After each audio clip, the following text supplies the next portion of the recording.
to make a movie. And would you pick them up at the airport for me and bring them to the Springs, because I have to go out of town? And I said, sure, so I did.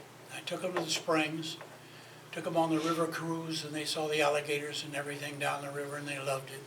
Showed them the underwater and the main spring, which is a bowl at least an acre big and 80 feet deep. And the cameraman, Scotty Welborn, said, would you mind swimming in front of the camera so I can get some perspective of a human being to a fish or grass and logs and whatever? I said, sure, so I did.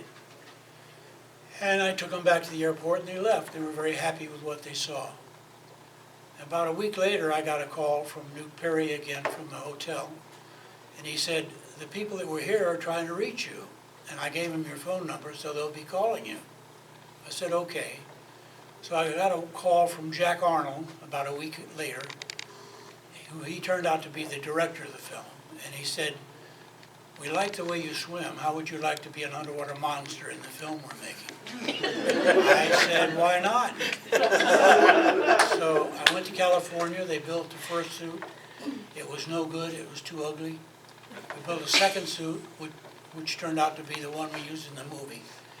And we also used Julie, testing her in her beautiful white bathing suit. She looked better than I did. But anyway, that's how I got the part. Great. So the swimming style, which is so recognizable. Yeah, the way I swim normally is the way the creature swam. I didn't have to learn anything. That's why they liked the way I swam, because that's the way the creature swam. From a regular swimmer to having to swim in a foam latex suit in the water, how do you adjust to that? It really wasn't a lot of adjustment, because I was used to swimming underwater and doing things underwater. It's just the suit was kind of clumsy. It was kind of like wearing an overcoat underwater. And once I got used to it, it wasn't too bad. It was kind of like if you first go out to play football, you put on a uniform with the shoulder pads and everything, and it's kind of tight and clumsy. But once you get in the game, you don't even know you have the uniform on. And that's kind of the same way with the creature suit. Once I got underwater and started acting, I didn't have to remember I had the suit. Right. The highlight is always what everyone always refers to as the underwater ballet with Julianne. Swimming underneath Julianne? Yeah. Why not? Yeah, right. If you're chasing a beautiful woman in a white bathing suit, it's very easy. Now your suit for the underwater sequences is different than the Ben Chapman suit for the land creature. Well, what I know about it is I went to LA and they built my suit. And then I left to go to Florida. So then they built Ben's suit. Right. Well, they had already made my suit, and Ben was taller than I am, so they had to stretch the suit.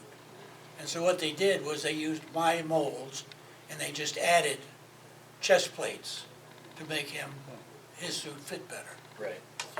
And for the underwater creature, it's not the green that we always think of. What color was it? It was green. But isn't it a lighter? You always hear the stories where I've got one picture at the lighter. table that was taken, a color photograph. It was taken of the suit, and that's the original color. Okay. I also have other pictures that are color, but they're colorized. Right, and that's a deeper green. Yes, no, That wouldn't no, a show up lighter underwater, green. would it? No, I don't know whether. That One means- I wore was green, and we swam underwater with it. Right, And the same suit was what Ben wore, right. so they Okay. weren't any different. All right. The Life magazine, is that you or is that somebody else? When Life magazine came out and did the shoot? I don't even know, Okay, so that's probably whoever they got. I don't know. For that one. That's just a trivia thing. So, one thing about the suit, did you ever get a chance to meet Millicent Patrick? Oh, yeah. She is like an unknown, a talent that just got swept under the rug. Could you just, some of the folks that know who she is? Well, she was an artist. Yeah. And I was wearing the suit, and she would come out on the back lot. We were testing the suit in the tank. She would come out there and she would touch it up. What she was touching up, I don't know, because I was in the suit. But anyway, that's the last time I saw her and the first time I saw her. Then the gentleman named Jack Keevan, who was a makeup artist, he's the one that's most responsible for building the suit. Bud Westmore got all the credit because he was the head of the makeup department. And in those days, the only person that got credit in the film was the guy that was the head of the department. So Jack Keevan and Millicent and whoever else didn't get credits. So Neither did the creature.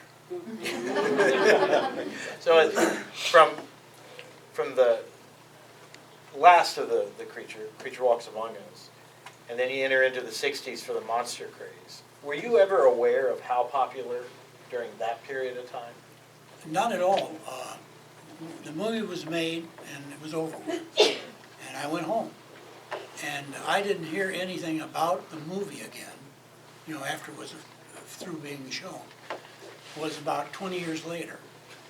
And I started getting some letters, people asking for pictures. Well, I didn't have any. And gradually I got a picture, which is one of the better pictures I have. And I started signing them and sending them back to fans. And then Julie Adams and Ben Chapman were doing shows. I hadn't done any. Right. And my first show I did was at Waco Springs. And I had maybe 3 or 4 pictures then and signed them. And then I started going to 3 or 4 shows a year. And I wound up with about 100 pictures. So I enjoy going to the shows, seeing the fans and signing the pictures. They are happy to have you here. Absolutely. Thank you. All right, since this is for the first movie, does anybody have a question for him regarding the first movie? Yeah, or the process of this. Did you ever meet or have any photos with Ben Chapman? Yes. The funny story, though, is when my suit was finished in L.A., I caught a plane and came home. Well, when my suit was finished and made, they sent 3 or 4 suits to Wakulla Springs, where I went, and we shot underwater. Well, I never met Ben then. I met Ben 20 years later, the first time I met him. That was at Wakulla Springs in a show we did there. We became friends, and that was it. But I found out he didn't like me very well. And the reason was, I had a few pictures, and some of them were him, in the suit. Well, to me, the creature is the creature, whether he's, whatever. So I signed some of his pictures. He got mad about it, and he figured that when we met, we'd have to have a fight. So we met at Wakulla Springs, shook hands, and became friends. And after that, we did a number of shows together. So. How much direction could they give you, or did they give you for the underwater scenes when you were swimming, particularly the ballet type thing? Okay, we had a barge that was out in the middle of the spring. It was cabled off to trees and to the diving tower so it wouldn't move. And we'd use that to rehearse what we were going to do underwater on the barge. And then we'd go in the water and do the scene, or attempt to do the scene. And if we failed, we'd come back up, rehearse it again, go back down. And we had a few hand signals that we could correct some of the mistakes, but it didn't always work. So it took a while to get used to each other and get used to the cameraman and myself working together. We had I couldn't see very well. The eye of the suit sat about 1 inch from my eye, and it was about that big. And I was using my bare eye underwater, so it was blurry. So with blurry vision, looking through a keyhole, I could see you from here. I couldn't tell who you were, but I knew you were a human being in the water there. So that's what I had to work with during the whole filming. The water temperature was about 71. The air temperature when we were shooting was about 49. So it was pretty cold. And the suit I wore absorbed water. And when I got out of the water, it was heavy, but it would drain as I was on the barge. And I'd take the hands off and the head off and sit down and wait for the next rehearsal or to go in the water. And I'd start shivering a little bit. Well, the crew felt sorry for me, and each one, not knowing what the other one did, would give me a little shot of brandy. And after about 5 or 6 people giving me shots of brandy, the creature didn't swim very well. So I had to stop that. But to finish answering your question, we would rehearse it on the barge and attempt to do it underwater. We had a second unit director from Universal. His name was Jim Havens, who was a very good second unit director, but he couldn't swim. So in order for him to know what we were doing underwater, he would get in an inner tube and put his head up over and put a face mask on and look down in the water. Oh my gosh. So it got to where Scotty Wilburn and myself would work out the scene underwater and do what we could do to make the scene work. Jim was a very nice man, but he just couldn't swim and couldn't go down there and figure out what we were doing. Well, there's a scene where the creature's reaching out for her foot, and then he kind of like, Well, that was a topside scene. yeah, That wasn't underwater. oh, okay. The hand comes out, yeah. This one didn't. This isn't particular to any one movie, but when you were doing any of this, did anybody ever try to play any tricks on you while you were in the suit in any of the movies? Well, no, we didn't, no, not really, but we did when we were shooting the second feature at Marineland Studios. One of the guys had a bright idea. We had traveled from Marineland to Jacksonville, St. Augustine, I'm sorry, where we stayed every night. And they said, well, why don't you get in the suit? And on the way back, we'll stop at a beach. You go out on the beach and come wading out, and there are people there. It sounded great, but some idiot would have a gun, shoot him and shoot him. So we didn't do it. What effect did the 3D have on the shooting of the film? Were you aware of it being particularly close? No, I wasn't aware of, as an actor in front of the film cameras, I wasn't aware of it being 3D. But Scotty Wilburn built the housing that held 2 cameras side by side that was shooting 3D. And he did a very good job building it, and it worked very well. However, it flooded twice while we were filming and got the cameras wet, so they had to work overnight rebuilding the cameras and fixing them and whatever so we could shoot the next day. And they also ordered some extra cameras to come in case they flooded some more. But I wasn't aware of it being 3D by filming, other than they would shoot a spear gun at the creature, and I'd already have the spear inside of me, and it would whip pan, and it would look like I just got shot.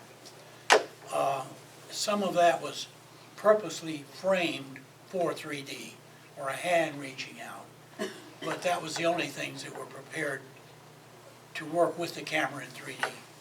Okay. Total crush on Ava Gardner, and he liked to, in his talk, The Villain Still Pursue Me, he said, when I got to dance with Ava Gardner, I went limp in her arms, and then he corrected himself, he said, well, no, not really.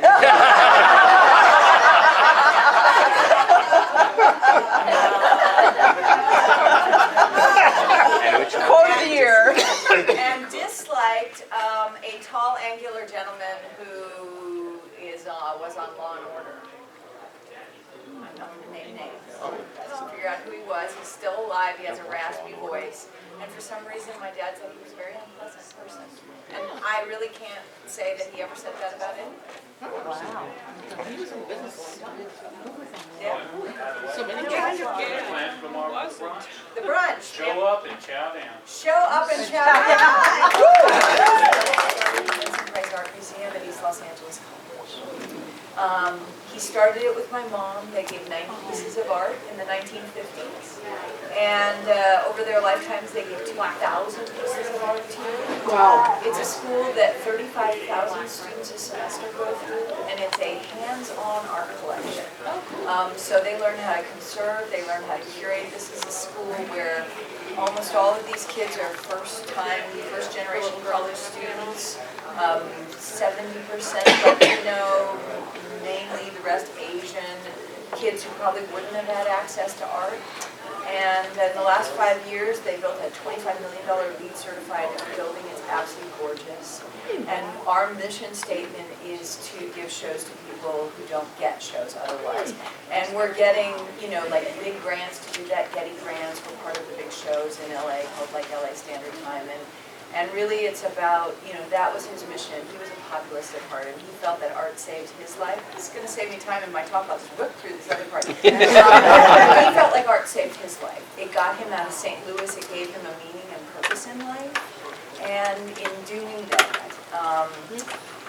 it allowed him to really do what he wanted to do. So he encouraged other kids to do that throughout his life. He lectured 60 cities in 65 days every year for 30 years. Wow. Often in colleges. I'm going on Thursday to a college that he went to so many times that he ended up like being the homecoming, parade, or grandma.